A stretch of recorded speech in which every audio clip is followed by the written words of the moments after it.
Welcome to the Halftime Show, your world of sports in half the time. I'm Meghan Macioce. And I'm Aaron Becker, and today we're going to be talking about the NFL Draft and the NHL Playoffs. And joining us right now is Jeff Dockum to talk about the draft. Thank you guys for having me on the show. All right, so we have a pretty exciting draft, especially in terms of QBs.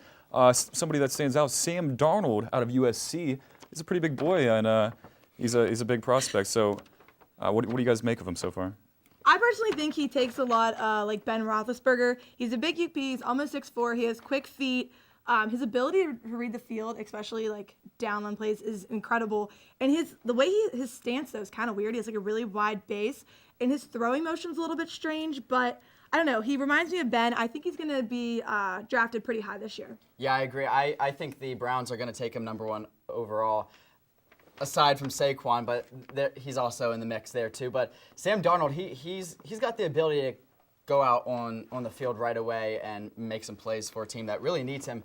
Or at the same time, like the Browns, they have Tyrod Taylor now. They can bring him in, get him knowledgeable about their system, and he will be even a better quarterback when he starts. Yeah, absolutely. But another guy I think that's pretty interesting in this draft is Josh Allen, especially compared to Darnold, because they're around the same height. But I like to compare Josh Allen more to Cam Newton, except for the fact that I don't think he's nearly as mobile as what Newton was.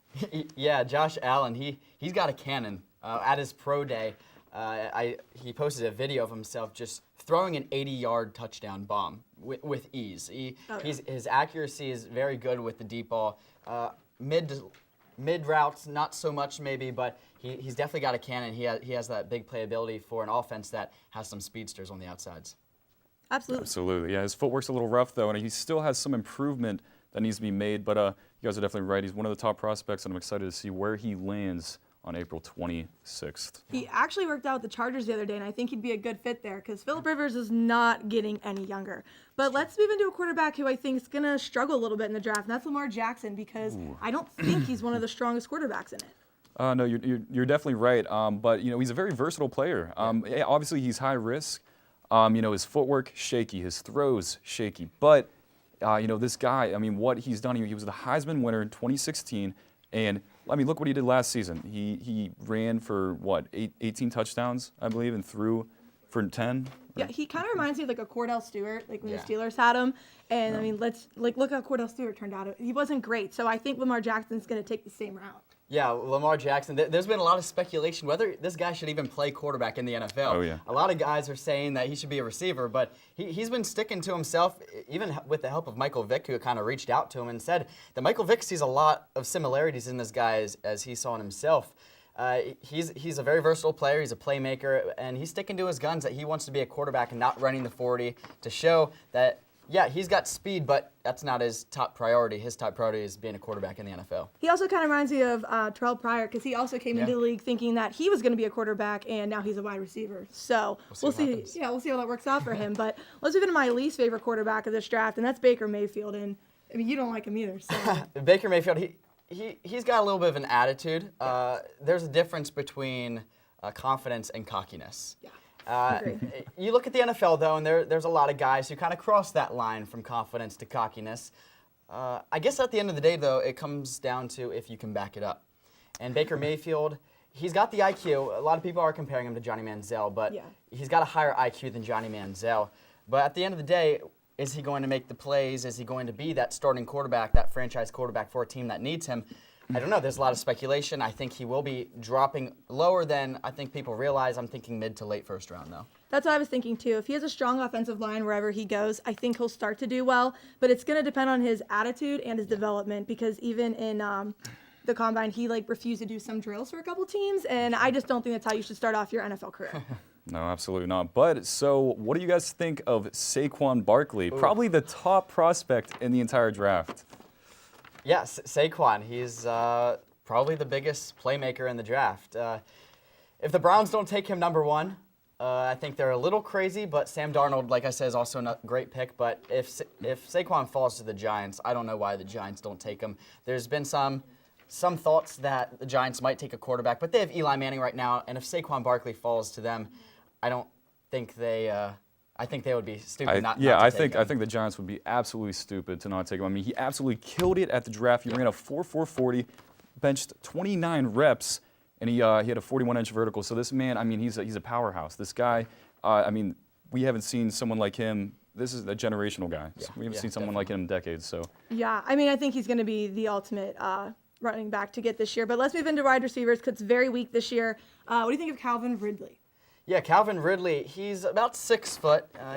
He's got some speed to him, and he's got good hands. But like you said, it's a weak wide receivers draft. He's going to benefit from that, obviously, being the best ranked wide receiver in the draft. I'm thinking mid to late first round as well, but receivers really aren't the priority right now at all. As well as there have been some movement with wide receivers in free agency as well. But he'll help out a team that needs him, definitely. Real quick, let's hit on defense. I just want to touch on Rashaan Evans real quick because the Steelers are looking at him. So quick, why should the Steelers take him? well, he's absolutely fast and physical, and without Shazier, I mean, we really need a guy to come in and be a leader and really just take control of our defense, especially because, I mean, we're lacking very hard right now in defense. But what do you think about him? Yeah, I want to add one thing, and it's the word instinctive. This guy, he goes and makes plays, and he knows what plays are happening before they even happen. Ryan Shazier even struggled with that a little bit, overshooting some plays with the run game against teams. But this guy, you watch his film, and he's right where the ball carrier is. He makes tackles, he makes plays, and I think if the Steelers can get this guy, he's a great replacement for Ryan Shazier. I agree. He kind of reminds me of C.J. Mosley, so I really like him. I hope the Steelers get him. I know they're looking at him really well. But thank you guys so much for joining me on For Football. I look forward to more segments from you guys in the future and more of your expertise. But let's head in to the NHL playoffs because it is a super tight race in the Metropolitan Division. It is absolutely incredible. The teams are all within like a couple points of each other. Some teams are clinching, some are not clinching. But joining me now to talk about the NHL playoffs is Alex Grubbs and Ellyn Stanton. So real quick, guys, let's start with the East. Who is your team for the Metropolitan? Who makes it out? I think I'm going to make a bold prediction here, but I'm going to go with the Columbus Blue Jackets. I think that they're the most solid team all around, starting from Bobrovsky and net all the way out through their D and their offense too. Seth Jones has been incredible so far for the Blue Jackets and still is such a young player too. I think I'm going to go for the Penguins. I know it's cliche, it might be a little biased, but if you look at the past 2 years and how they've been really taking on stuff, Sidney Crosby is still in his prime. Evgeny Malkin, he is still in his prime. A lot of them, there's new turnaround coming into this season with a lot of new players, but they fit in real quick. If we have Chris Letang still on the defense, if we have Patrick Hornquist still on the line, we'll be pretty good. And Penguins, I go for, number three, three-peat. I agree with you guys. I think it's going to come down to either the Pens or the Blue Jackets. If the Pens can get past the Blue Jackets, they'll win. Blue Jackets pass the Pens. It's going to be a hard one to watch. Oh, definitely. That game that's going on right now, it's probably absolutely insane. It's going to be playoff atmosphere. Yeah. And, of course, the Capitals choke every year. Yeah. But let's move into the Atlantic Division. Who do you see coming out of there? Who's the strongest team? That's such a strong division right now at the Atlantic. But I think I'm going to take the Lightning over the Bruins. I think Marchand is just going to get in so much trouble in the playoffs. I think he's already such a dirty player. 9 suspensions or fines so far in the season. Next closest is Carcillo with 5, who's a known enforcer. Marchand should not be getting in that much trouble. No, I absolutely agree. I mean, Marchand, I don't like the Bruins to begin with, but I do think that they're a more complete team. I want to say Tampa Bay, but Stamkos has been in and out all year. I don't know. I just don't think they're as strong. They're fast. I think that would be a good series. But I think the Bruins are going to come out on top. I can disagree. I agree more with Ellyn. I feel that Tampa Bay is going to come out. Again, I could see where you're going with Bruins is more of a team. It's more solid put together. But as you could see, I feel that Tampa Bay is going to take this one. So who are we thinking who's going to come down to on the East side? Who is going to be the team that's going to try and go to the playoffs? I think it's going to be the Blue Jackets. I would obviously love to see the Penguins, but I don't think they're going to have it in them. I think Murray needs to stay healthy, and that D-core has to be superb in every game, and I don't see that happening right now. I think the Flyers could surprise us, though, honestly. I mean, Claude Giroux, he's in a race for the Hart right now, just doing exceptional, and so is Couturier. Konecki's goal the other night against the Bruins, they're really heating up right now, and they also have Elliott back tonight. Who are they going to play? I think on the East side, who are they going to play? I think they'll have to go against the Lightning eventually to get past them, but I really think Columbus is going to come out of that East. I could definitely see where you're going out with Philly. I feel like they're going to be the underdog going into this Stanley Cup playoffs for all the reasons that you mentioned. But I personally think that the game is going to be Tampa Bay versus Pens. We just saw that back in 2016. It's something to go into, especially now you have Chris Kunitz is down in Tampa Bay. It's going to be electrifying. It's going to be something for people to watch, and I think that's how that's going to play out. So we have no faith in the Devils or Toronto No. Maple Leafs, nothing in Austin I think- Matthews? I think the Devils and I think the Leafs are going to get destroyed.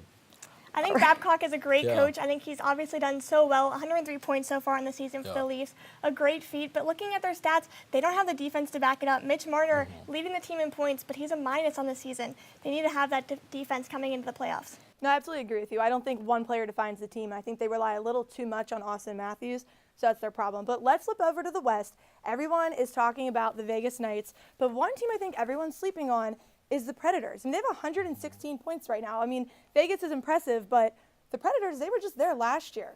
That's what I'm saying. After last year, they're going straight for it again. They don't want to lose how they did last year. And then you have Mike Fisher coming out of retirement. He wants that Stanley Cup win. Will they get it? I guess we'll have to see. I don't know about you guys, though, but I think there's a curse with the President's Trophy. So I think whoever wins that, they're not going to win the Stanley Cup. That's true. I forgot about the curse. So that is true. But the Predators kind of remind me of the Pens in 08 when we lost to Detroit, and then came back, won it in 09. That's where I see the Predators at right now. I really thought they'd struggle more this year when they lost James Neal to the Vegas Knights. But let's get into the Vegas Knights, because if they do win, I will be really happy for Fleury. Absolutely. I'm rooting for the Vegas Golden Knights all the way because of Fleury, but also because of Ryan Reeves. They have James Neal now, and they have Gerard Gallant, who's doing exceptional things with that team. Yeah. Then you have William Karlsson. He's absolutely killing the game right now over there. He's kind of, I would say, close to the Evgeny Malkin of the Pittsburgh Penguins. Absolutely. I think that they have so much to prove, too. They came into the season, no one expected anything out of them, and look at how well they're doing. I think they're going to build off that going into the playoffs. I definitely think the Vegas Knights are the Pens of the West. That's what I keep saying. Like, I mean, first of all, they have most of the Penguins between Derek England, Perron, Fleury, James Neal. I mean, Yeah, they are the Penguins. they basically have the Pens of the West over there. And I'm really surprised because I thought with putting so many of talented players together, you never know egos are going to mesh. It gelled really well together in the regular season. Absolutely. I was really surprised by that. So, but who do you think could challenge them for it in their division? I think, like you guys have said, I think the Predators definitely could challenge them eventually in there, but I also think the Ducks could come out of there too. Obviously, John Gibson, the Pittsburgh native, has to stay healthy. He's kind of a Band-Aid so far this season, but he's in the talk for the Vezina too, and that could be a big factor, as we know, goaltending in the playoffs. I kind of have like an underdog team people really aren't thinking about. Winnipeg Jets. Last year, there was no Canadian teams in the Stanley Cup playoffs. I think they do have a younger team as compared to as the other teams, but I think they could definitely go towards going to the finals. I don't know if they necessarily will win, but I definitely think they have the young blood ready to go for this final. So we don't believe in the San Jose Sharks at all because they were just in the Cup a couple years ago against the Penguins. So they do have what it takes to get to the Cup. They're going to go for some blood because They they will. want to win. They almost got it in 2016. They're going to come back this season. They'll be this playoff round and try to get to the final. They still have such a great core, too, with Joe Thornton, Logan Couture, Joe Pavelski, Brent Burns on the blue line, leading the team in points, just an exceptional defenseman. And I think Martin Jones is a really cool story, too, coming from LA as a backup, taking that starting position in San Jose, and absolutely stealing the show some nights. It's incredible. I mean, we see all these goalies who come in. It's really who has the hotter hand at this point. And with the Penguins right now, I don't really know who has the hot hand. But we saw it with Murray. We saw it with Fleury. They kind of did it to each other in back-to-back years. But what about the Minnesota Wild? Did anyone see that game the other night when they clinched? Yeah, absolutely amazing game. I think Dubnyk's playing really well so far this season. I think Eric Stahl is having a great year. It looks like he's in his prime so far, too. But I think the wild card matchup's going to be very interesting because Colorado and the Blues have not clinched yet, but they're going to be playing each other on Saturday. So that could be the game to get them into the playoffs. Yeah, I think it's going to be really, really close. But real quick, who do you see in the playoffs? Who wins and why? I'm going to go with Vegas Golden Knights. I think that's maybe a little bit hopeful because of Fleury, but I think they have so much to prove, and they're going to take home the Stanley Cup this year. I think the Penguins are going to try again to get this three-peat. I see them going against the Winnipeg Jets. I think that they're definitely an underdog going in. They're the second in their division. I think we'll see if the Penguins go. I think if they go, this will be the last year because I don't think next year they could keep up the momentum. I agree with that. I think it's going to come down to the Pens and either the Preds or the Knights. I don't care who wins between the Pens and the Knights because I love Fleury. It's Fleury all day. Yeah, I mean, Absolutely. It's something we can all agree on. Yes. yeah, if we have to lose to someone, I'd rather lose to the Knights. But thank you for joining us on the halftime show. Thank you guys so much for coming you. on Thank you. to talk to me about hockey. And join us next semester. We have brand new segments, new talent, old talent, fresh faces, new faces. And stay up to date with us all through the summer. You can like our Facebook page and our YouTube channel. See you next time. Have a great summer.